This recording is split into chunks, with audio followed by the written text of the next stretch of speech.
Mr. Karl Heinz, or my husband, in the moment, he's away. He lives in Germany, Aachen. So after the wedding, he had to travel back so he could go on with his work and facilitate everything about my travel later to him. So in the moment, I'm in Kenya all alone.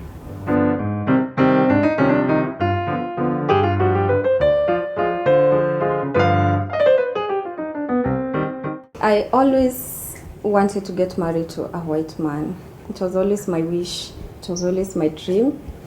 So having worked at airports, I always met so many whites there, but none of them got my eye or got my attention or got my heart. So one day I went to the website. I uploaded my pictures. And then in the evening, I had so many interests from, you meet different guys and every guy has got a profile. So I got this profile of Karl Heinz and I took time with it. Then when I just saw him from the picture, honestly, there's something, I don't know how I can explain till today, there's something I felt. He left me his number. He told me, please get in touch with me through this number. So at first I was like, this is just like any other whites, this is how they do it. So I said, okay, let me try with this one. Although I know it's only for fun, I don't think it will go anywhere or it will work out or there's something. I gave him a message on WhatsApp, hi, this is Helen. Then it started.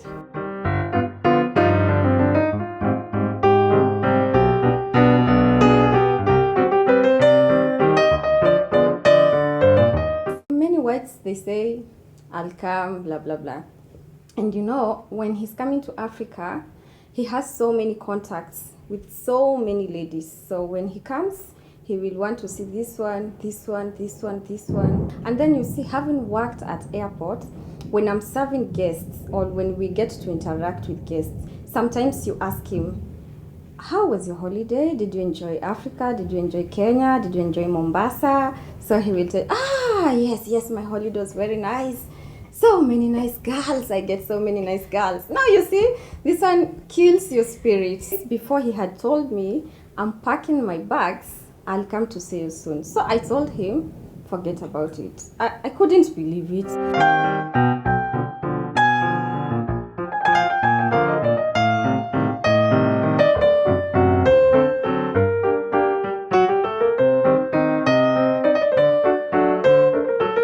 He asked me, are you working today? I told him, no, today is my off day, I'm home. He told me, what will happen? I'm in Mombasa airport.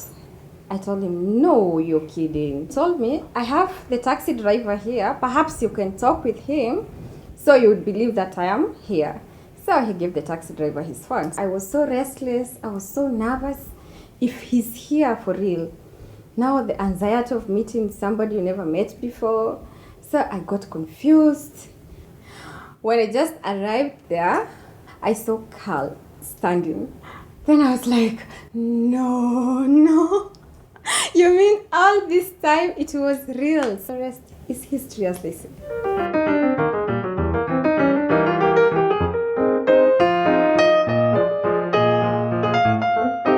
My husband, one thing about him, he loves children very much. That's something about him. He loves children. So him being a white, it's something he loves. He loves ladies from Africa. Before, he had a girlfriend.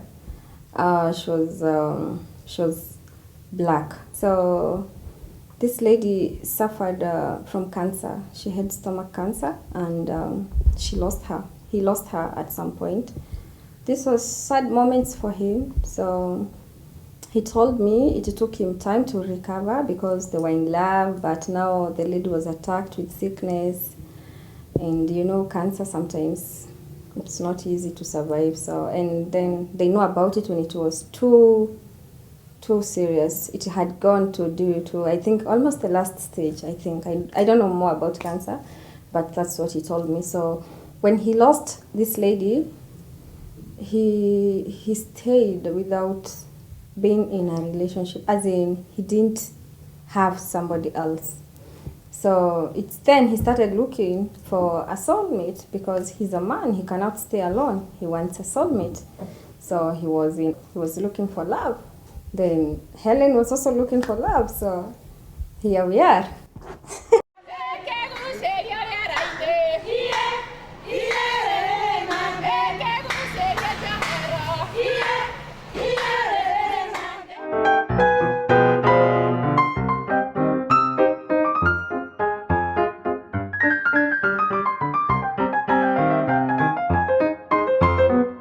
Yes, I had a boyfriend before, a black.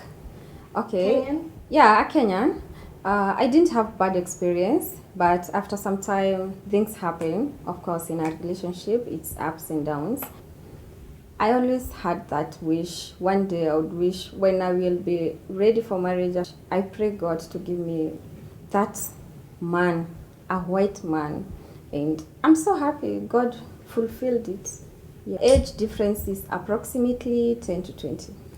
You will see it on the marriage certificate. I can tell you he's 56, but I'm not so comfortable when everybody will know our exact age. It's Carl, and I'm here to marry my soulmate, and I wait for Helen. She's a wonderful girl, and I won't never miss her.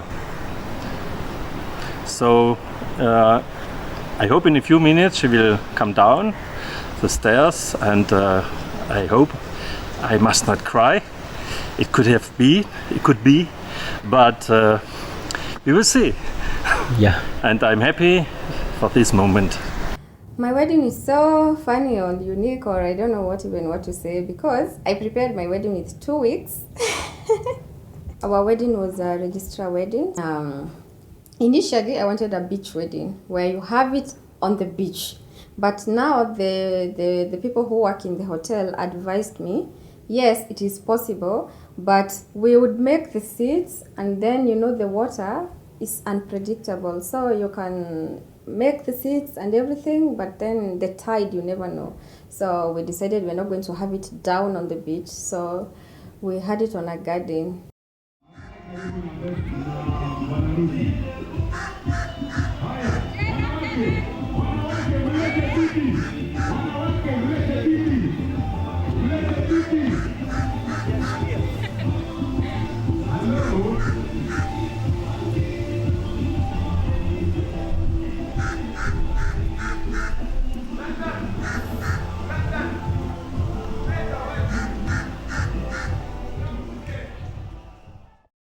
I started thinking, now it's real.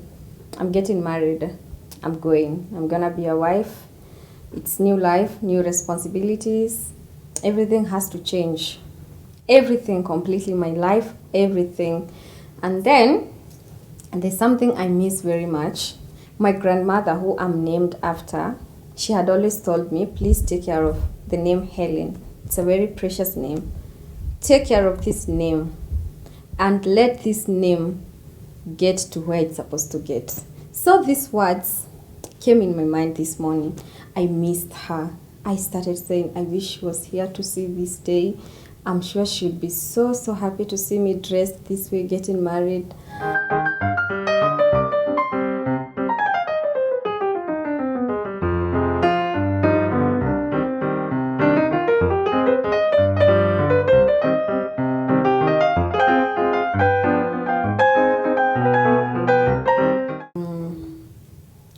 What touched me most is God had answered my prayers. It was always my dream and my wish that when I would be ready for marriage, I should get married in a wedding. It's an honor. It was a big transition for me. It was a celebration, so I was happy about it.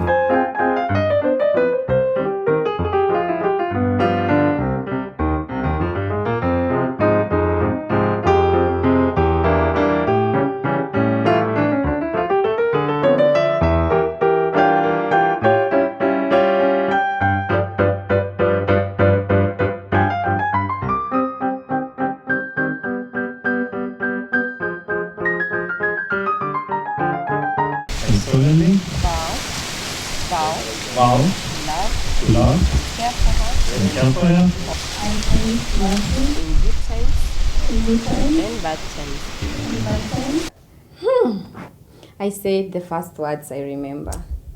But I remember when I was saying for sickness and something like that, it got to me, it dawned on me, Helen, you're making this for a lifetime.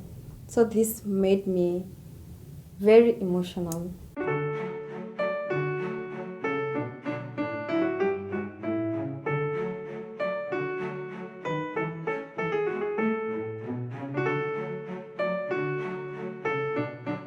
He told me he can't live anymore without me, and what he invite me to Germany on a visit visa. I made an application for a visit visa, but unfortunately fate had it, they denied me a visa. So it was not easy and it was not possible for me to visit him. So that was not granted. They denied me, so I lost the chance of going to visit him. So he came to see me. So then we went to Marine Park. At one point, he said he wanted to make a swim. When he came back, even I didn't see it coming and I didn't think what he was up to. So he asked me, Helen, are you going to be my wife? So I was like, what? So that shock, and it's something you didn't plan for, even you didn't see it coming, like some things you don't expect. Like now he was swimming, how could you even expect that he can ask you something like this? So I told him, of course I was ready for marriage, so why not settle down? So I said yes. We didn't have the ring then, we got it later. Yes.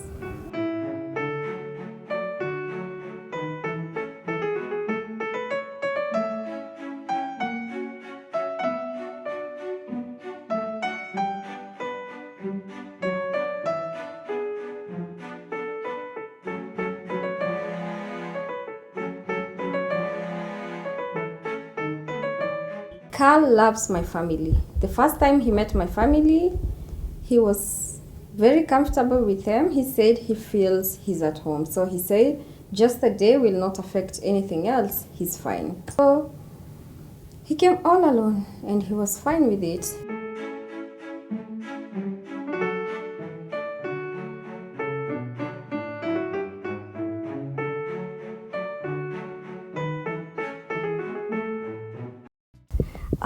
Helen, she's my best friend. I can say she's a sister to me. She's just the best. I'm happy for my friend and I want to tell her I love her so much. And I wanted this to happen. And it have happened. I thank God for it. Yeah, and I just want to wish them a good life.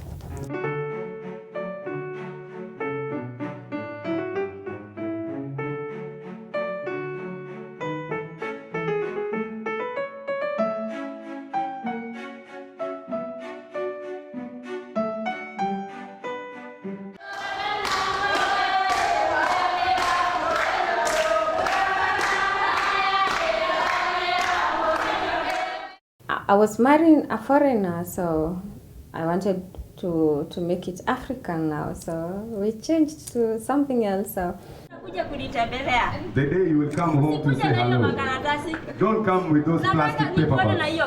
I want to see you with this kiondo. Don't put it somewhere up. I want you to come with this kiondo the way you are carrying it.